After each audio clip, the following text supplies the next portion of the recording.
ఆత్మీయ మిత్రులందరికీ వందనాలు. ఎలా ఉన్నారు?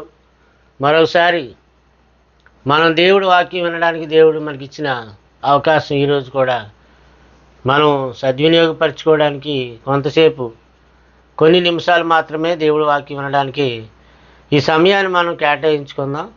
అంచేత మీరు కాసేపు దేవుని వాక్యం వినాలని మనవి చేస్తున్నాను. ఈరోజు ఆదివారం అయినప్పటికీ అందరూ వారి యొక్క ఆరాధనలకు వెళ్తూ ఉన్నప్పటికీ దేవుని వాక్యం వినాలని ఆసక్తి కలిగిన వాళ్ళు చాలామంది ఉంటారు. కాబట్టి ఆదివారం అయినప్పటికీ మిమ్మల్ని ఈ యొక్క లైవ్ ద్వారా కలుసుకోవడానికి, ఈ లైవ్లో కొంత వాక్యం చెప్పడానికి, మీకోసం ప్రార్థన చేయడానికి దేవుడు నాకు ఇచ్చిన అవకాశాన్ని బట్టి తండ్రి అయిన దేవునికి నా యొక్క కృతజ్ఞతాస్తుతులు చెల్లిస్తున్నాను. అంచేత మరొకసారి మనం యెషయా గ్రంథం 8వ అధ్యాయంలో ఉన్నాం. ఈ యెషయా గ్రంథం 8వ అధ్యాయంలో 13వ వచనాన్ని మనం ఆలోచన చేస్తూ ఉన్నాం. దేవుడికి భయపడాలని, దేవుడికి మాత్రమే భయపడాలని, దేవుడికి భయపడిన వారు ప్రపంచంలో ఇంకెవరికి భయపడవలసిన అవసరం లేదని దేవుడి వాక్యం తెలియజేస్తూ ఉంది. కాబట్టి మనం దేవుడికే భయపడితే శత్రు సైన్యాలకు కానీ, అన్య దేశాలు కానీ, అన్యరాజులకు కానీ, అన్య దేశాల యొక్క సైన్య సమూహాలు కానీ, ప్రపంచంలో ఉన్నటువంటి ఏ ఒక్కరికి కానీ ఎవరికి కానీ మనం భయపడవలసిన అవసరం లేదు.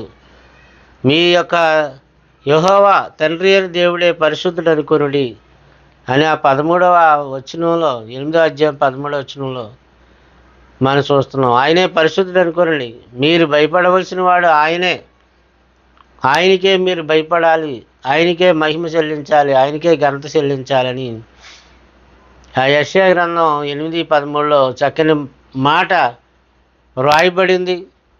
పాత నిబంధన కాలంలో మోషే కాలంలో మోషే దేవుడికి భయపడ్డాడు, ఆయన్ని మాత్రమే ఘనపరిచాడు, మహిమపరిచాడు. దేవునికి భయపడడం అంటే ప్రియులారా ఆయన్ని మాత్రమే ఆరాధించడం, ఆయన్ని ఘనపరచడం, ఆయన్ని మహిమపరచడం, ఆయన వాక్యాన్ని అనుసరించి నడుచుకోవడం అనేటువంటిది మనం దేవునికి భయపడడం. దేవుని యందు భయభక్తులు కలిగి ఉంటా జ్ఞానానికి మూలమని సామెతల గ్రంథంలో అనేక మార్లు వ్రాయబడి ఉంది. కనుక ఎవరైతే ప్రియులారా దేవునికి భయపడి ఉంటారో వాళ్ళందరూ కూడా దేవుని వలన ఆశీర్వదించబడతారు, దేవుని వలన మెప్పు పొందుతారు.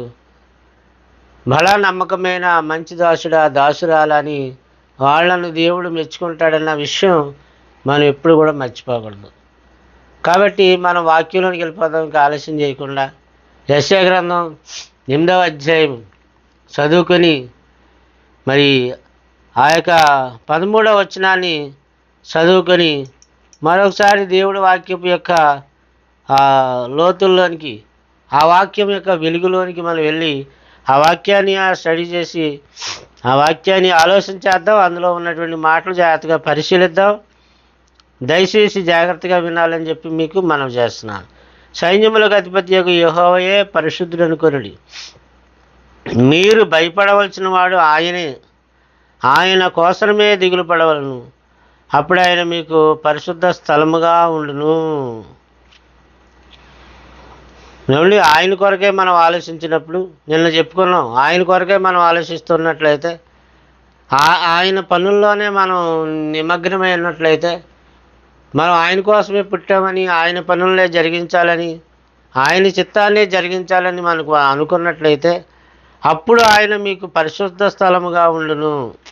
ప్రియులారా ఈ ప్రపంచంలో పరిశుద్ధులు అవుటకు మనం ప్రయాసపడాలి. ఈ లోకంలో ఉన్నంతకాలం కూడా ప్రతి క్రైస్తవుడు కూడా, ప్రతి దేవుడు నమ్మినటువంటి బిడ్డ కూడా పరిశుద్ధుడు అవుటకు ప్రయాసపడాలి. ఎప్పటికప్పుడు అంటే బాప్తిసం పొందేసాం కదా, పరిశుద్ధులం అయిపోయాం కదా అనుకోవడానికి వీల్లేదు.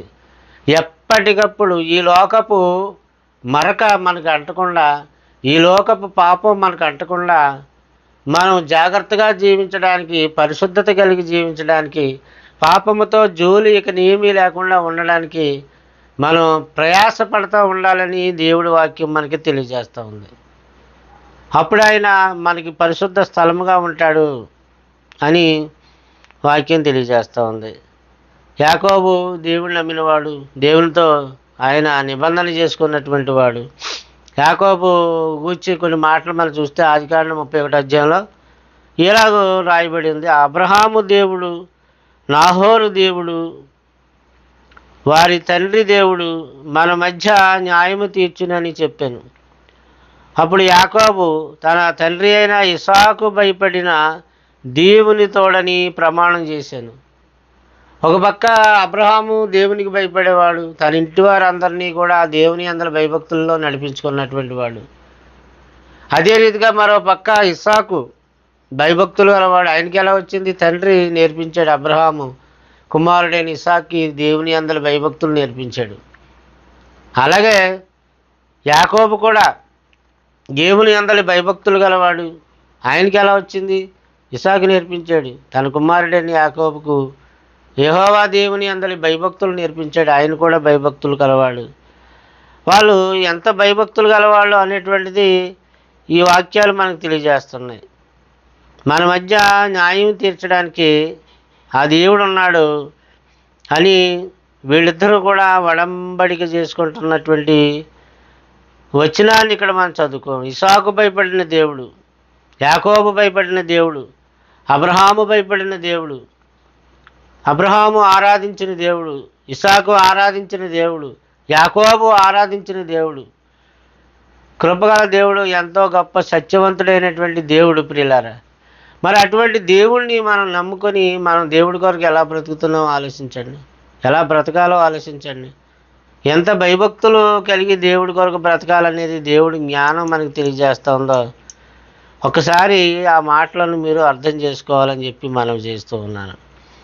ఇంకా మరి కొన్ని వచనాలు లేవీకాండం 10 అధ్యాయం 3వ వచనంలో, అప్పుడు మోషే అహరోనుతో ఇట్లనెను, ఇది యెహోవా చెప్పిన మాట, నా యొద్ద నుండి వారి యందు నేను నన్ను పరిశుద్ధపరచుకొందును, ప్రజలందరి ఎదుట నన్ను మహిమపరచుకొందును అని చెప్పాడు. ప్రజలందరి ముందర దేవుడు మహిమపరుచుకుంటాడు, దేవుణ్ణి గణపరుచుకుంటాడు.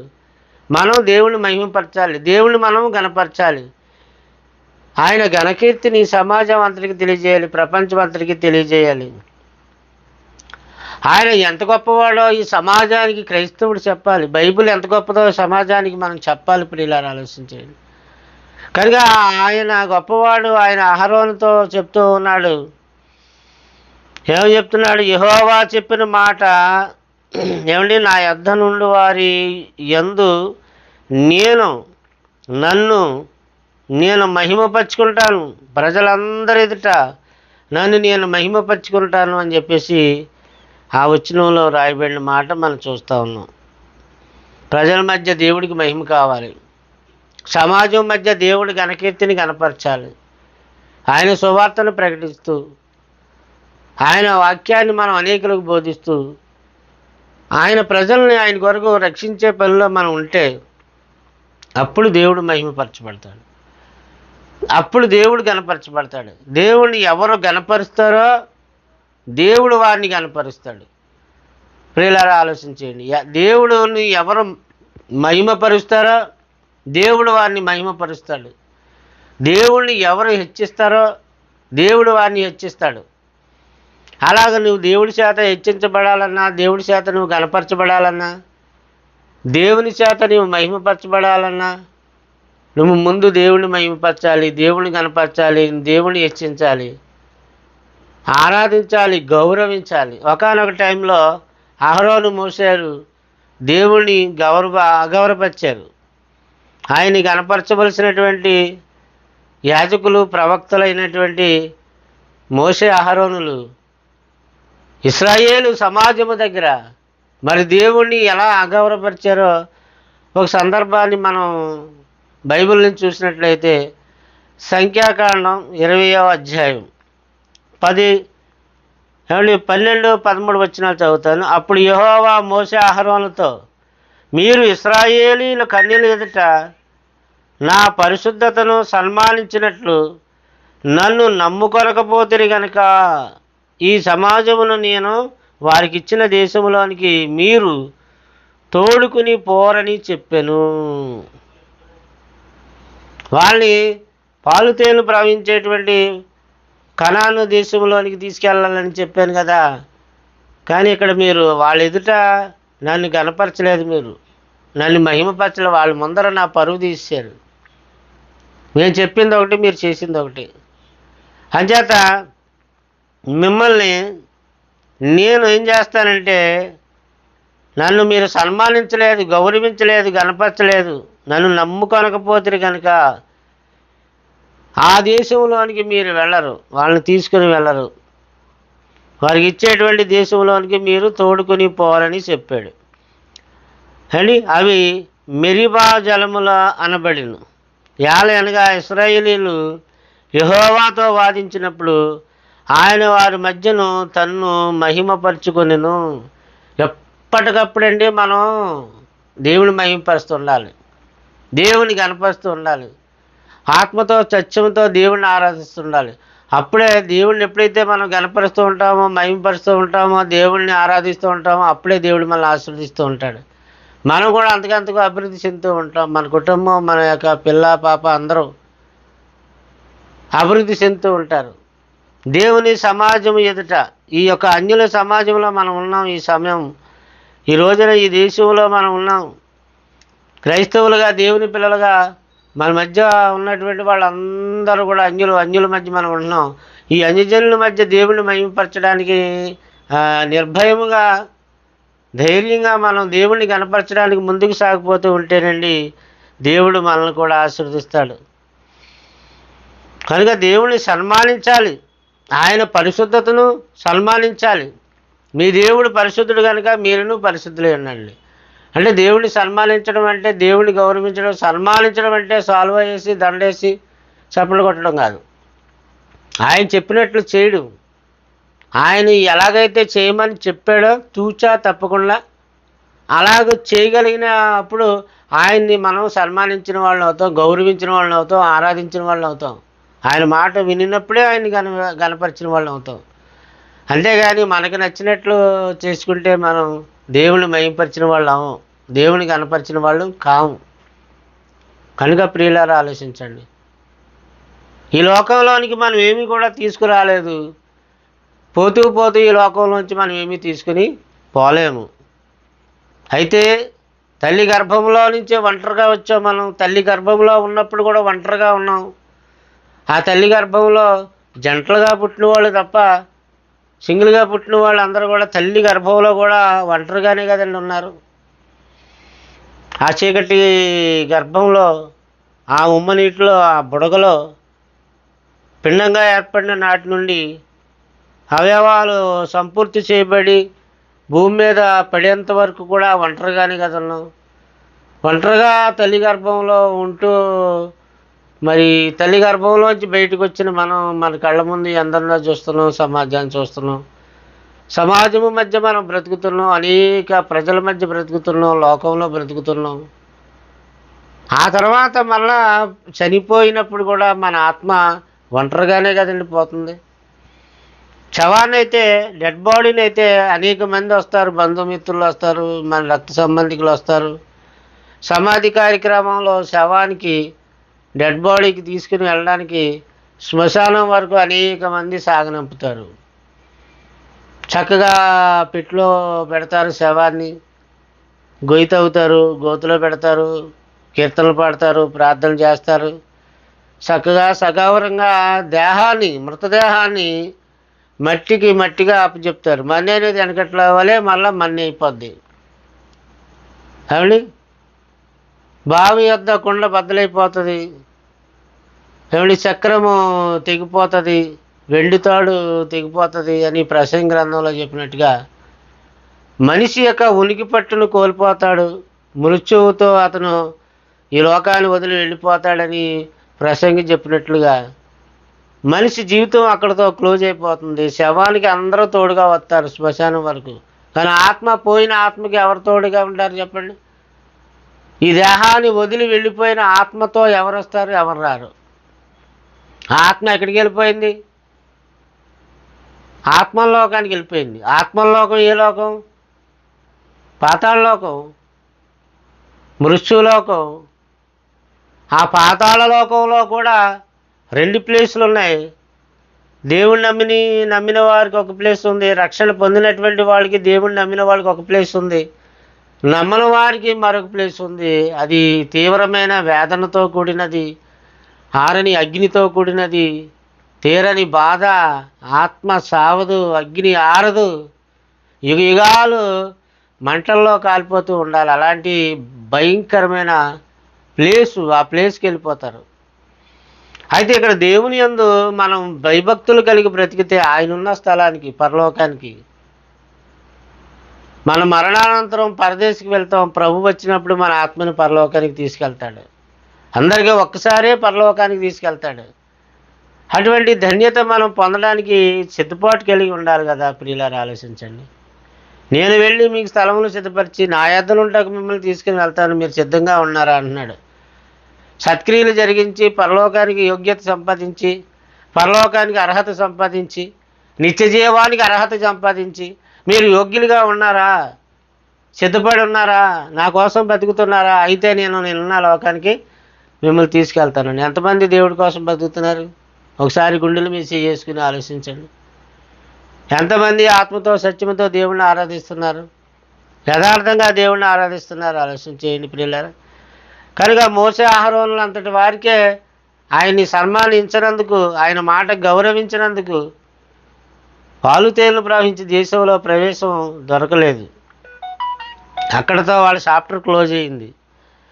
మరి మన సంగతి ఏంటి? ఆలోచన చేసుకోవాలి. మన పరిస్థితి ఏంటి? సంఖ్యాకాండం 27లో ఒక మంచి మాట ఉంది, 14. సంఖ్యాకాండం 27:14.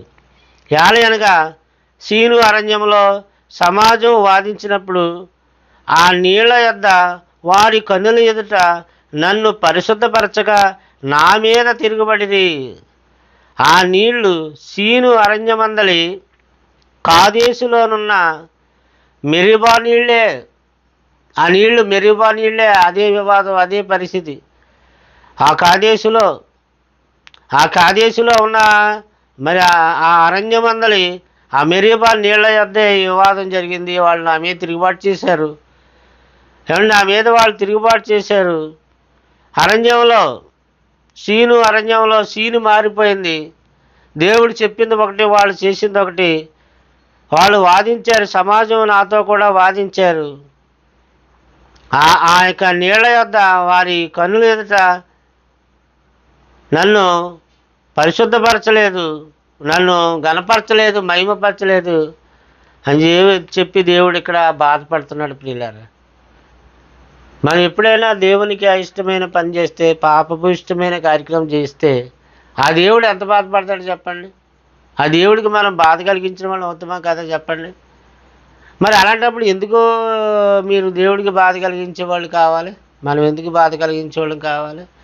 ప్రతిరోజు దేవుడి మాట వింటే, ఆయన్ని గౌరవిస్తూ, ప్రార్థన చేసుకుంటూ, వాక్యం చదువుకుంటూ, ప్రార్థన ఉన్న రోజుని ప్రార్థనకి వెళ్తూ, ఆరాధన ఉన్న రోజుని ఆరాధనకి వెళ్తూ, బైబిల్ తరగతి ఉన్న రోజుని బైబిల్ తరగతికి వెళ్తూ, ఏదైనా ప్రత్యేకమైన మీటింగ్స్ ఉన్నప్పుడు మీటింగ్స్కి హాజరవుతూ నువ్వు భక్తి కలిగి నడుచుకుంటే నీకే మంచిది కదా.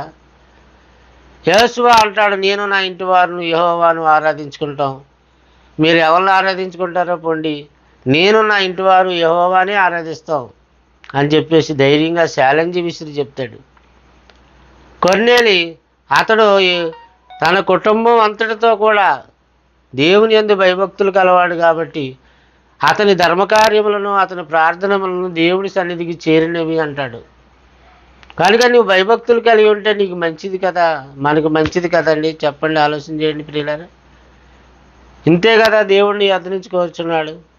కనికరమును, యథార్థతను, ప్రేమను, విశ్వాసమును, విధేయతను, దేవుని పట్ల కృతజ్ఞత కలిగి జీవించుటైను ఇంతే కదా దేవుడిని అడుగుచున్నాడు. మీకా గ్రంథం 6వ అధ్యాయంలో 8వ వచనంలో రాయబడుతుంది. ఇంతే కదా దేవుడు అడుగుచున్నాడు. మీరు వేల కొలది బలులు అర్పించండి, వేలాది పొట్టేలను అర్పించండి, ఎడ్లను నాకు బలివ్వండి, ఆవులను నాకు బలివ్వండి, మేకలను నాకు బలివ్వండి, గొర్రెలు నాకు బలివ్వండి అని దేవుడు ఏమన్నా అడుగుతున్నాడా? నా కొరకు ₹1,00,000 ఇలా ఖర్చు పెట్టండి అని ఏమన్నా అడుగుతున్నాడా? నీతిగా బ్రతకండి, నిజాయితీగా బ్రతకండి, విశ్వాసంతో బ్రతకండి, భక్తిగా బ్రతకండి, సహోదర ప్రేమ కలిగి బ్రతకండి, బ్రతికిరన్నాలు యథార్థంగా ఉండండి, ఆత్మతో సత్యముతో దేవుణ్ణి ఆరాధించుతూ దేవుని ఆరాధనలో ఉండండి అని దేవుడు కోరుతున్నాడు కదా. అంతేగా దేవుడు అడుగుతున్నాడు, దేవుని పిల్లారు ఆలోచించేయండి. నా కాడి సులువుగా నా కాడి తేలికగానే ఉన్నదన్నాడు. అధికమైన భారం మీరు మోయలేనంత భారం, మనం మోయలేనంత భారం దేవుడు ఏం మన మీద పెట్టలేదు కదా చెప్పండి. మరి ఎందుకు ఈరోజు సన్నిధిలో దేవుడి కోసం బ్రతకకుండా రకరకాల వేషాలు మోసాలు వేషధారణ జీవితం దేవుడి ముందర కనబరుస్తున్నారు. దేవుడికి చూడడం లేదనుకుంటున్నారు, దేవుడికి తెలియలేదనుకుంటున్నారు చాలామంది. ప్రియమైన వాళ్ళ ఆలోచన చేయండి. మరొక వాక్యాన్ని మనం చదువుకున్నట్లయితే యెషయా గ్రంథం 26 అద్భుతమైన మాట అండి. ఈ మాట చాలా జాగ్రత్తగా వినండి. ఈ మాట ఎంత చక్కని మాట అంటే, ఎవని మనసు నీ మీద ఆనుకొనునో వానిని నీవు పూర్ణ శాంతి గలవానిగా కాపాడుదు. అనగా అతడు నీ యందు విశ్వాసముంచి ఉన్నాడు అని చెప్తున్నాడండి. సరే, ఎవని మనసు అయితే దేవుడి మీద ఆనుకుంటుందో వాడిని దేవుడు అంట పూర్ణ శాంతి గలవానినిగా కాపాడుతాడంట. చూడండి, పూర్ణ శాంతి గలవానినిగా కాపాడుతాడంటే అర్థం ఏంటి చెప్పండి. అతని దేని కొరకు ఒత్తిడి ఉండదు, అతడు దేని కొరకు గాబరా పడడు, దేని కొరకు ప్రయాసపడడు, దేని కొరకు ఆతృత పడడు. నిదానమే ప్రధానమనికి చక్కగా శాంతియుతంగా బ్రతుకుతాడు. కలవరపాట్లు లేకుండా, టెన్షన్ లేకుండా హ్యాపీగా బ్రతుకుతాడు. కారణం దేవుని మీద ఆనుకున్నాడు. అతను మనసు దేవుడి మీద ఆనుకుంది. అదే చెప్తాడు యెషయా ప్రవక్త. ఆయన దేవుడి యందు అడుగుజాడలు నడిచినవాడు కాబట్టి చెప్తున్నాడు. చూడండి, ఎవరి మనసు నీ మీద ఆనుకుంటుందో దేవా వానిని నీవు పూర్ణ శాంతి గలవానినిగా కాపాడదు. అనగా అతడు నీ యందు విశ్వాసముంచి ఉన్నాడు. సరే, యెహోవాయే నిత్యాశ్రయ దుర్గము, యుగ యుగములు యెహోవాను నమ్ముకొనుడి. యుగ యుగాలు తరతరాలు సురక్షితంగా నెమ్మది కలిగి శాంతియుతంగా మీరు బ్రతకాలంటే, మీ పిల్లలు మీ కుటుంబాలు యుగ యుగాలు వర్ధిల్లాలంటే దేవుని మీద ఆనుకోండి, దేవుని మీద డిపెండ్ అవ్వండి, ఆయన్ని ఆధారం చేసుకోండి. మనుషుల మీద ఆనుకోవద్దు. చాలే పురుగు గూడె వంటి ఈ ఆస్తిపాస్తుల మీద ఆనుకోవద్దు. ఆస్తిపాస్తులు ఎవరికి శాశ్వతం కాదు.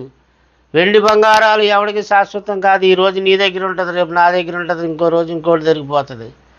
ధనం అస్థిరము, ఆస్తులు అస్థిరము.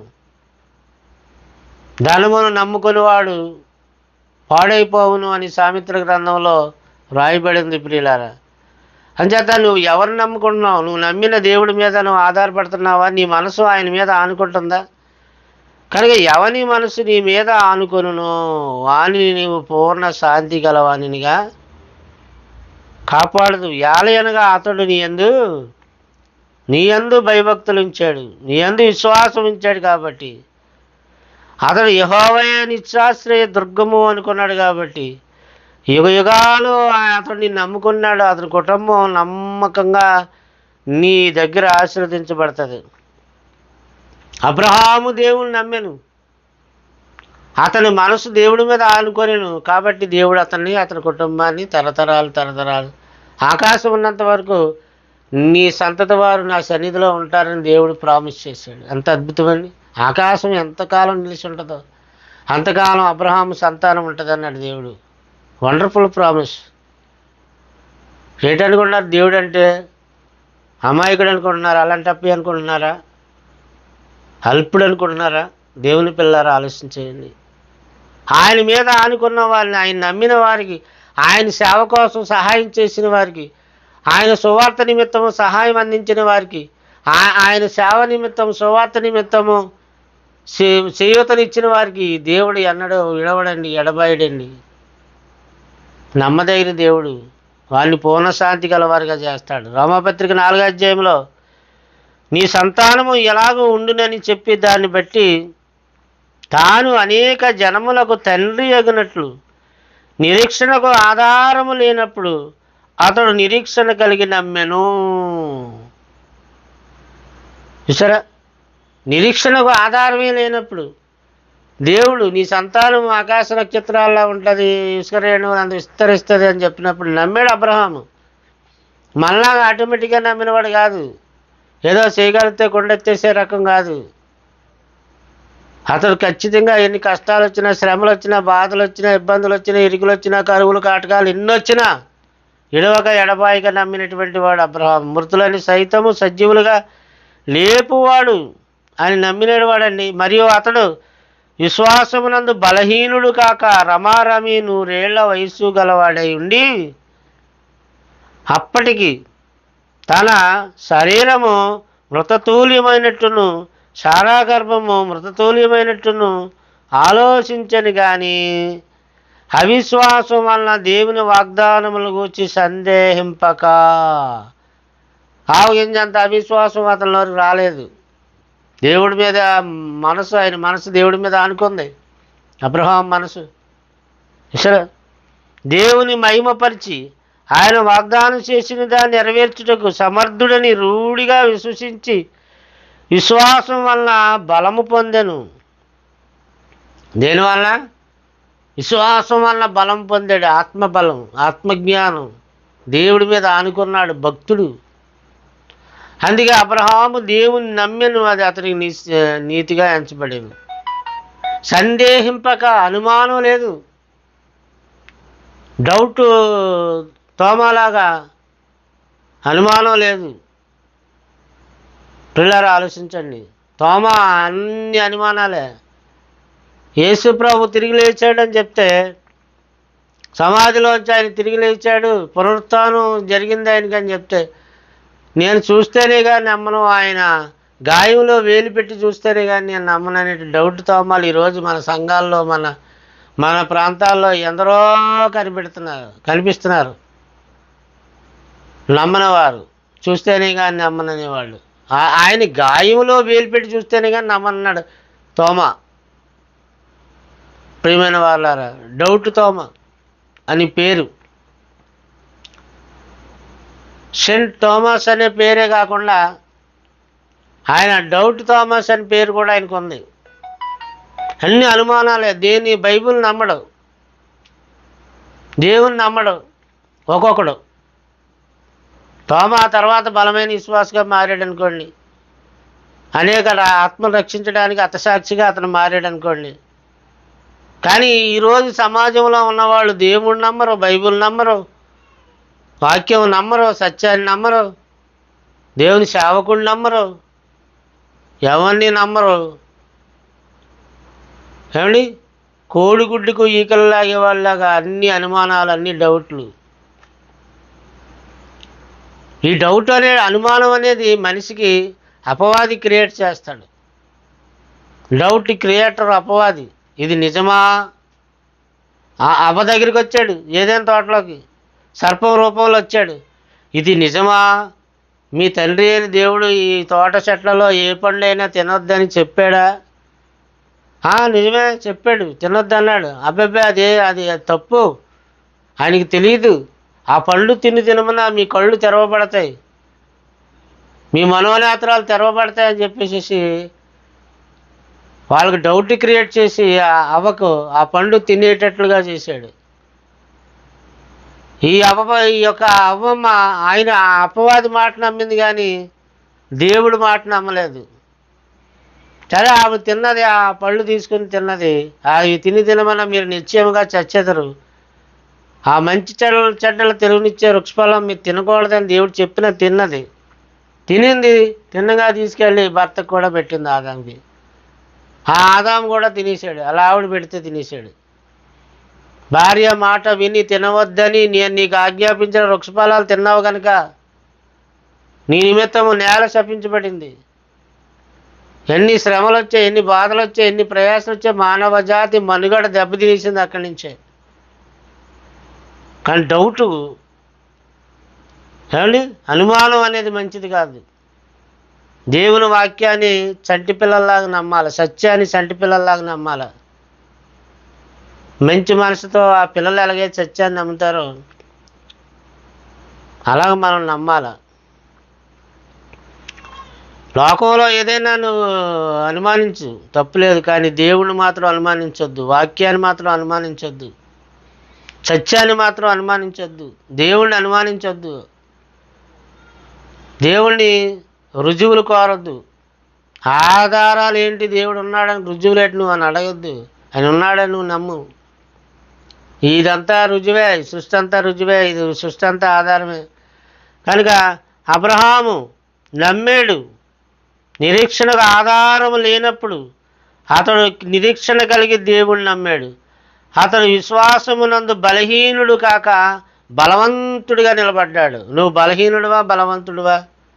నువ్వు నిజంగా దేవుణ్ణి నమ్మినవాడా, అనుమానాలతో ఉన్నటువంటి వాడువా, అనుమానాలతో ఉన్నదానివా?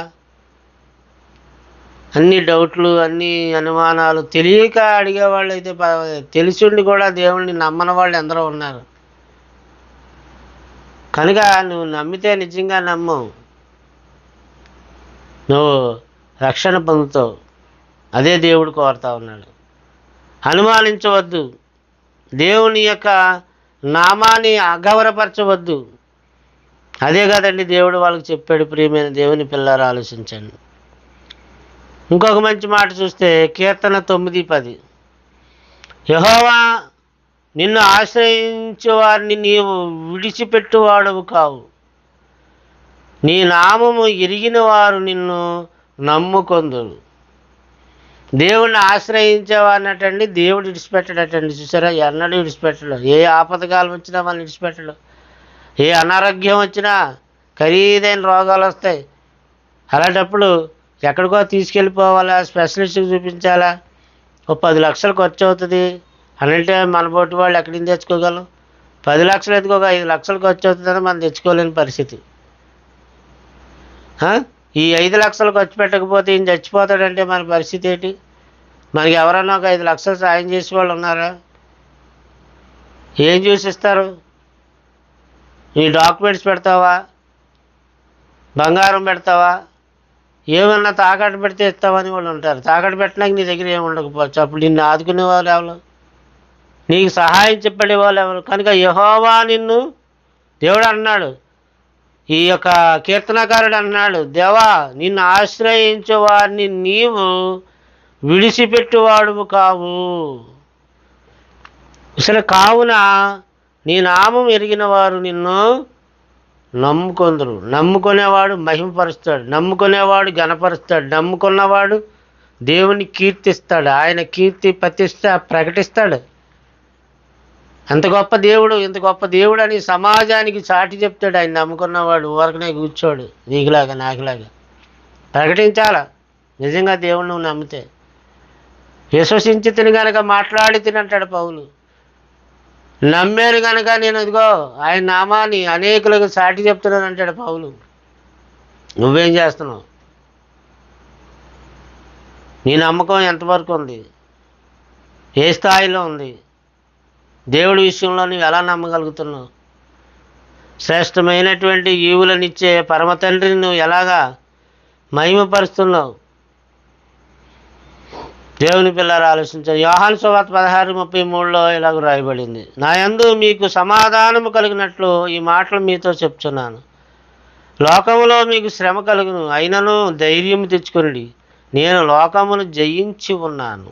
చూసారా, లోకంలో మనం ఉన్నాం. లోకంలో ఎన్నో శ్రమలు కలుగుతాయి, ఇబ్బందులు కలుగుతాయి, సమస్యలు కలుగుతాయి రండి. ఎన్ని కరువులు కాటకాలు వస్తాయి, అనారోగ్యాలు వస్తాయి, శత్రుబాధలు వస్తాయి, విరోధులు, అనేక మంది విరోధులు అవుతారు, నిష్కారణంగా నిందించే వాళ్ళు ఉంటారు, దూషించే వాళ్ళు ఉంటారు. అయినా కూడా ధైర్యము తెచ్చుకొనుడి. ఏమండి, ధైర్యము తెచ్చుకొనుడి, నేను లోకాన్ని జయించి ఉన్నాను. అంటే మీరు కూడా జయిస్తారు లోకాన్ని, నా యందు విశ్వాసం ఉంచితే.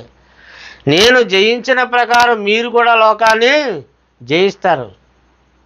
ధైర్యం తెచ్చుకోండి, నమ్మకంగా బతకండి, దేవుడి కోసం బతకండి, ఆత్మీయులుగా బ్రతకండి, ఆత్మను కాపాడుకోవడానికి ఆలోచన కలిగి బ్రతకండి, దేవుడి కొరకు ఆలోచన చేయండి. ఎంతసేపు ఏం తినాలి, ఏం త్రాగాలి, ఏం సంపాదించుకోవాలి, ఎంత సంపాదించుకోవాలి, కోట్లు కోట్లు సంపాదించిన అదే ఆశ, అదే జాస, అదే కోరిక, అదే మనసు, సంపాదన సంపాదన, డబ్బు డబ్బు, ధనము ధనము ధనము. తీసుకుని కూడా పోలేవు సిల్లిగవ్వ. దేవుని పిల్లలు ఆలోచించండి. పరిశుద్ధతను సంపాదించుకోవాలి, రక్షణ సంపాదించుకోవాలా, నిత్యజీవం సంపాదించుకోవాలా, దేవుని జ్ఞానం సంపాదించుకోవాలా. ఆయన జ్ఞానం సంపాదించుకోని నిమిత్తము ఏమని మీరు దేవుని జ్ఞానమును సంపాదించుకోని నిమిత్తము మీ సమస్తమును కూడా ఇచ్చి సంపాదించుకోండి, ఖర్చు పెట్టండి దేవుడి కోసం అన్నాడు. ఇవ్వండి దేవుడి కోసం అన్నాడు. మీరు ఎంత ఇస్తే ఆయన అంత ఇస్తాడు. కానీ అది ఎవరో అవలంబించడం లేదు, అది ఎవరో నమ్మడం లేదు. కనుక దేవుడికి కనీసం ఎంత కూడా ఇవ్వని ఎందరో సెల్ఫిస్టులు ఉన్నారు. కనుక ఈ సెల్ఫిజం అనేది మంచిది కాదు. ఈరోజు దేవుడి కొరకు ఎవరైతే ధారాళంగా ఇస్తూ ఉంటారో వాళ్ళు ఇంకా ఇంకా ఇంకా ఇంకా వాళ్ళు కొమ్మి హెచ్చించబడుతుంది. వాళ్ళు చాలా హెచ్చులోనికి వెళ్తారు. దేవుడికి ఇవ్వకుండా చేతులు బిగించుకుని మనసు కఠినపరుచుకుని దాచుకుని అండి దోచుకున్నది దాచుకునే వాళ్ళు వర్ధెలరని దేవుడి వాక్యం తెలియజేస్తుంది. దేవుడి కోసం ఖర్చు పెడితే నీ కుటుంబం వర్ధెలుతుంది. పరలోకంలో నిత్యజీవంలో ఆ కుటుంబం ఉంటుంది. అలాగూ మనమందరం ఉండాలని చెప్పి కోర్చు ఈ రోజుకి ఈ వాక్యాన్ని ఇంతటితో ముగిస్తున్నాను. రేపు మాట్లాడుకుందాం. మళ్ళీ ఇదే టైంకి రేపు మళ్ళీ లైవ్ దగ్గరికి రండి. వాక్యం నేర్చుకోవడానికి సమయాన్ని కేటాయించండి. ప్రార్థన చేసుకుందాం. ప్రార్థనలో ఏకీభవించండి, తల వంచండి, ప్రార్థన చేసుకుందాం. మహాపరిశుద్ధుడా, ప్రేమ గల తండ్రి, నీ ఘనమైన పరిశుద్ధ నామానికి వందనాలు. నీ వాక్యం చెప్పుకునే అవకాశం మాకు ఇచ్చినందుకు కృతజ్ఞతాస్తుతులు. ఈ వాక్యం వింటున్నటువంటి బిడ్డలందరి కొరకు ప్రార్థన చేస్తున్నాం. నీ బిడ్డలో నీ యొక్క నాయన మరి విశ్వాసం ఉంచిన వారు, విశ్వసించని వారు ఎందరైతే ఉన్నారో వాళ్ళందరినీ జ్ఞాపకం చేసుకోండి. అలాగే తల్లి ఎవరైనా రోగులై ఉంటే దయతో స్వస్థపరచమని క్రీస్తు నామాన్ని అడిగి వేడుకొంచున్నాం తండ్రి. ఆమేన్. అందరికీ వందనాలు. God bless you.